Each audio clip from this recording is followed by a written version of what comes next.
L'honorable député de Hull-Aylmer. Monsieur le Président, la communauté culturelle de Montréal est sous le choc. Personne n'arrive à comprendre pourquoi les conservateurs s'attaquent aux francophonies. On coupe leur financement à un mois de l'événement et on manipule les critères de sélection après les faits.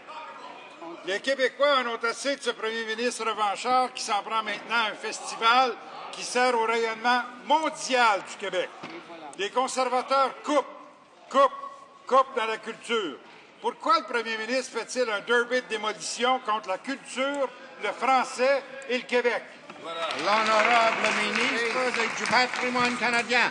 On a augmenté, Monsieur le Président. On a augmenté notre financement pour les festivals. Par exemple, Monsieur le Président, aussi cette année-ci, l'année 2010, 2011, 2012, c'est la première fois pour Francophonie qu'ils ont une entente pluriannuelle pour recevoir le financement pour le festival. Ils vont recevoir 350 000 de mon département. Ils vont aussi recevoir l'argent de l'Agence de développement économique des régions de Québec. Alors, ils vont recevoir le financement et nous sommes fiers de notre engagement. On a fait des promesses pendant la campagne de donner notre appui à les artistes et voilà, on a livré la marchandise encore. Honorable député de Hull-Aylmer.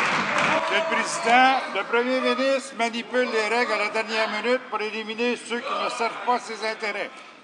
Vous en voulez de la tromperie, l'intimidation, en voilà.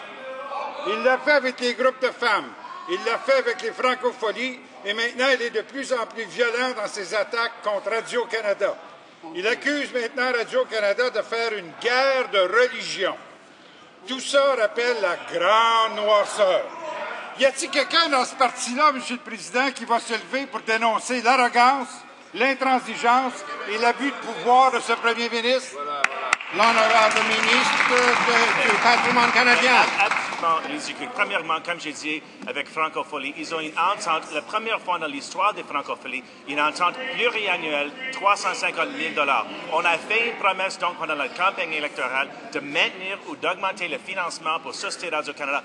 Voilà, on a tenu notre promesse. Le Parti libéral a fait la même promesse. Ils ont coupé Société Radio-Canada par 414 millions $, coupé 4 000 emplois à Société Radio-Canada, et ils nous attaquent comme l'ennemi de Radio-Canada. C'est nous autres, on a tenu notre promesse. On a investi plus de $1 milliard dans Société Radio-Canada. Voilà les résultats, donc, qu'on a promis pendant la campagne électorale.